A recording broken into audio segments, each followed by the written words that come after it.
السلام عليكم ورحمة الله وبركاته. أصحابتك وحرين جنال كمركز السود وهذا أدي هذا ومهتسنتين ما أنت واسبتي وأنا أفري لباتنك بيش كوبادة جانوري سنة كلابدا كون يلحية لباتنك موقال كان وحن ربا إن ندو كل وذاقو حالة عكران وكتاجن مجالدا مينيابوليس كدي مركي ساكا هدنا عيدا مدى آيس ننكلا أي كتوكتين إسلا مركانا أي كدلين ننكاسي أو مجعيس اللشاعيي يولي بدأديسا عيدا مدى آيس محي أصبابين يان توغشدا ننكن مركلة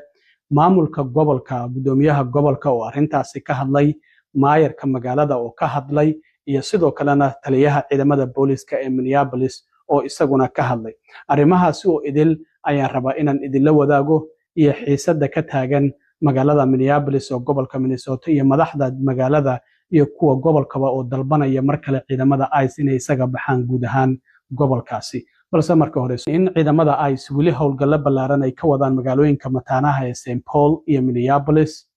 dil kale ayaa saaka markale ciidamada ICE ay geysteen shalay waxaan ogeyn dad ka badan 15,000 oo qof inay isku soo baxeen mudaharaad nabdoon oo ay ku dalbanayeen ciidamada ICE inay isaga baxaan St. Paul iyo Minneapolis inay halkaasi ka sameeyeen xilli waliba qabow daran uu ka jiray shalay iyo maantaba magaalada ama magaalooyinka mataanaha ee St. Paul iyo waliba Minneapolis haddaba saaka ayaa markay saacadu abaara ahayd 3 saac oo subaxnimo waxaa markale la soo tabiyay in toogasho ciidamada ICE ay ka geysteen wadada East 26 Avenue-ga iyo sidoo kalena Nicollet Avenue booliska taliyaha booliska Brian O'Hara ayaa waxa uu sheegay in booliska lagu soo wargeliyay 3 saac iyo 3 daqiiqo oo subaxnimo markii ahayd in toogasho halkaasi ka dhacday boolisku markay ilmaadeen waxay u yimaadeen qof qaangaar ah oo dhaawaca oo halkaasi yaala kadibna gargaar naftiisa lagu badbaadinayay ayaa loo fidiyay xarunta caafimaadka ee Medicare Hennepin Medical Center ayaana loogu qaaday ambulance halkaasi oo markii dambe uu ku geeriyooday waxaana uu sheegay in goobta markii dambe dad fara badan ay isugu soo xoomeen halkaasina ciidamada ICE iyo dadkii ay isku dhaceen loogana dhawaaqay unlawful assembly meesha in wax sharci aysan ka jirin waxaana dadka ugu baaqay inay isdajiyaan isla markaana ay ka fogaadaan goobtaasi dadkiina goobta laga waday waxa uu yiri waan ogahay in care ay jirto su'aalo fara badanna ay jiraan laakiin waxa uu yiri dadka waa uga digay in goobta dhimashadu ay ka dhacday yimaadaan waxaana uu sheegay in loo baahan yahay in ammaanka iyo kala dambeynta la ilaaliyo haddaba taliyaha booliska Brian O'Hara oo arrimahaasi ka hadlayay waxa uu yiri At approximately 9:03 a.m. this morning, Minneapolis police received a report of a shooting involving federal law enforcement in the area of East 26th Street and Nicollet Avenue on the south side of the city. Officers arrived and found an adult male with multiple gunshot wounds when they arrived. Life-saving aid was being rendered and he was transported by ambulance to Hennepin County Medical Center where he was later pronounced deceased. Officers arrived and found an adult male with multiple gunshot wounds when they arrived. Life-saving aid was being rendered and he was transported by ambulance to Hennepin County Medical Center where he was later pronounced deceased. Based on the information that we have, which is very limited, this is a 37-year-old white male who is a Minneapolis resident and we believe he is an American citizen. We have not been told any official reports of what has led up to the shooting, but we have seen the video that is circulating on social media. Our demand today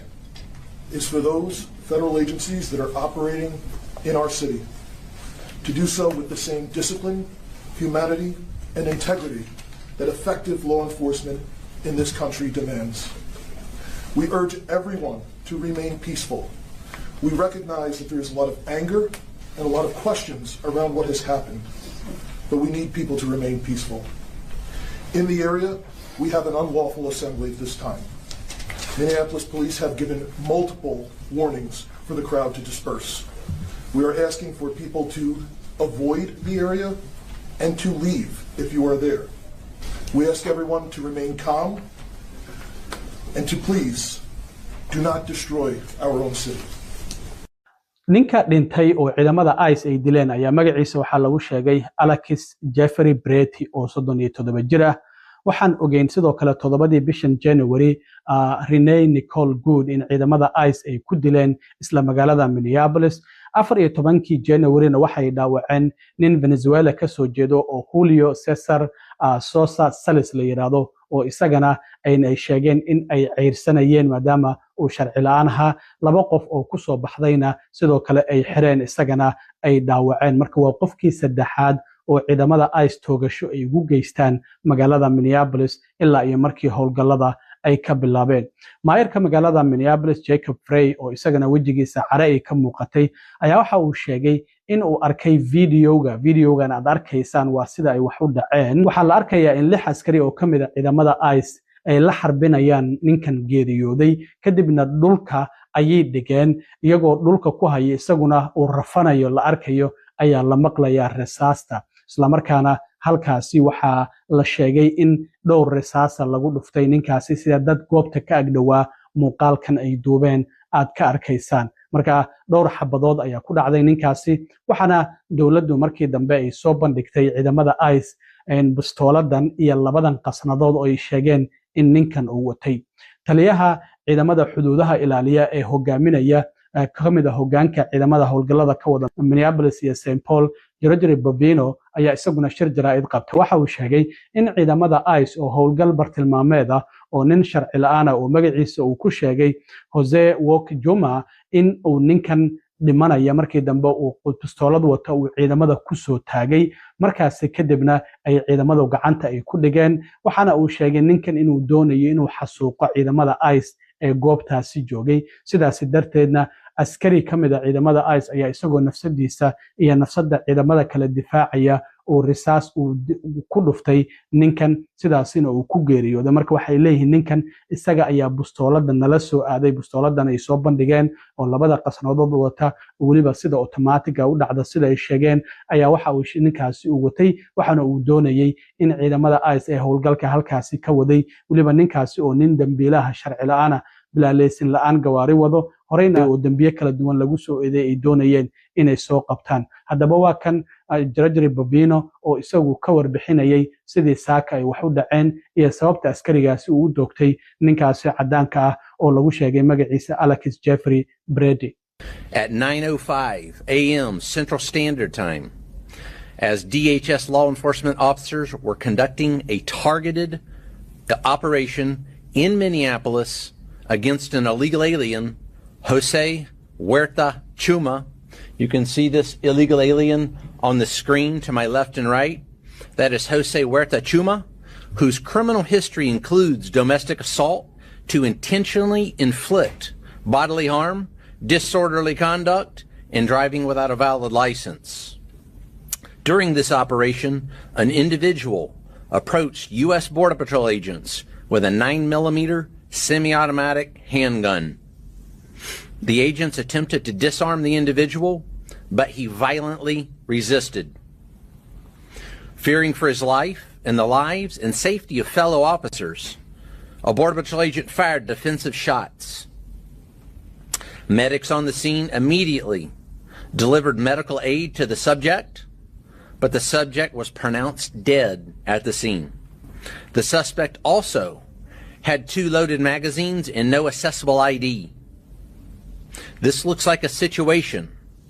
where an individual wanted to do maximum damage and massacre law enforcement. sidoo kale gudoomiyaha gobolka Minnesota Tim Walz oo isaguna shir jaraa'id qabtay ayaa waxa uu sheegay in muddo ah inay ka hadlayeen haysashadan ciidamada ICE ee haystaan magaalooyinka Minneapolis iyo St. Paul in aysan ahayn arrin immigrationka loola jeedo laakiin ay tahay dhibaatooyin ay dadka shacabka ciidamada ICE ay u geysanayaan saakana mar kale dil kale ay geysteen ayuu yiri oo ah nin muwaadin Mareykan ah oo degan waliba Minneapolis si sharciyana hubkiisa u watay waxa uu yiri in muddo ayaan maqlaynay Republicaanka oo noogu wacdinaya in qofku hubka inuu qaato ay xuquuqdiisa aysan ahayn laakiin ay waajib tahay waxana uu sheegay in hadda ninkaasi oo waxba galabsan ay dileen haddana waxa uu sidoo kale sheegay inaysan ogolaaneyn dawladda federaalka inay hogaamiso baaritaanka dilkan lagu sameynayo waxana uu sheegay in aanan lagu aamini karin in baaritaankan ay sameeyaan waxaan ognahay baaritaankii Trinay Nicole Good in ay dowladda ama FBI-du ay la wareegtay oo maamulka gobolka loo diiday marka waxa uu yiri hadda ma ogolaan karno madaxweyne Trump ayaa baaq u diray gudoomiyaha gobolka waxaana uu yiri waxaan ku leeyahay ciidamadan ka qaad magaalooyinka Minneapolis iyo waliba St. Paul waxa uu dadka ugu baaqay inay isdejiyaan waxa uu sheegay anagu waxaan doonaynaa nabad deganaasho iyo nolosheenu inay caadi ku soo laabato laakiin waxa uu yiri iyagu waxa ay doonayaan qalalaaso marka ma doonayno mana siin doono waxa ay doonayaan oo ah qalalaaso waxa uu yiri in qalalaaso looga jawaabo ma ahan dadkana waxa ugu baaqay inay isdejiyaan waa kan gudoomiyaha gobolka Tim Walz oo arrimahaasi ka hadlay. Well, as I said last week, this federal occupation of Minnesota long ago stopped being a matter of immigration enforcement. It's a campaign of organized brutality against the people of our state. And today that campaign claimed another life. I've seen the videos from several angles, and it's sickening. But I have a strong statement here for our federal government. Minnesota's justice system will have the last word on this. It must have the last word. As I told the White House in no uncertain terms this morning, the federal government cannot be trusted to lead this investigation. The state will handle it, period. Let me say something else, and this is critically important. All of us understand what happened this morning and the tragedy of it, and my deepest sympathies to the family of a 37-year-old Minnesota resident, a lawful firearm concealed permit carrier, something that I've been lectured to by Republicans for decades. That is not only your right, it's your duty. We know that the potential to further inflame tensions is high, and to Minnesotans, there's a difference. We want calm and peace and normalcy back to our lives. They want chaos. We cannot and we will not give them what they want by meeting violence with violence. Minnesota and our local law enforcement, as you have seen, have done everything possible to de-escalate. Local media has reported extensively on the cooperation to de-escalate this situation. Donald Trump, I call on you once again, remove this force from Minnesota. They are sowing chaos and violence. sidoo kale senatarada laga soo doorto gobolka Minnesota Amy Klobuchar ayaa iyaduna qoraalka barteeda X ku soo qortay qoraalkan waxaana ay sheegtay in toogasho kale ciidamada ICE Minneapolis ay ka geysteen xubnaha Congress-ka ee Republican-kana ay ka aamusan yihiin maamulka Trump waxaan leeyahay tiri ciidamada ICE ka soo qaad gobolka Minnesota sidaasi ayaa sidoo kale iyaduna ay tiri marka haddana waa mar kale iyo toogasho kale oo ciidamada ICE ay ka geysteen magaalada Minneapolis maayarka magaalada Minneapolis Jacob Frey ayaa isaguna waxa uu sheegay inuu muuqaal ka daawaday isla markaana uu yahay muuqaal laga naxo qof muwaadin Mareykan ayaa si xun